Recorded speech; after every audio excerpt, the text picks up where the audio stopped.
Friends, ఈరోజు అయితే నేను తోటకూర ఫ్రై చేస్తున్నా. ముందుగానైతే కొంచెం జీలకర్ర, తర్వాత కరివేపాకు అండ్ ఉల్లిగడ్డ, పచ్చిమిర్చి వేసేసుకుని ఇది ఫ్రై అయిపోతుంటుంది.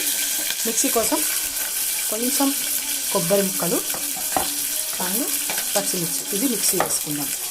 ఇందులో 4 ఎల్లిపాయలు కూడా మంచిగా ఇట్లా నల్లగొట్టి వేసిన తర్వాత పసుపు వేసుకుందాం. అల్లం వెల్లిగడ్డ పేస్ట్ వేసుకోవద్దు, ఇది వేసుకోవాలి. ఎల్లిపాయ తర్వాత తోటకూర వేద్దాం. ఇది మంచిగా ఫ్రై అవ్వాలి. ఇప్పుడు ఇది మంచిగా మగ్గింది కదా.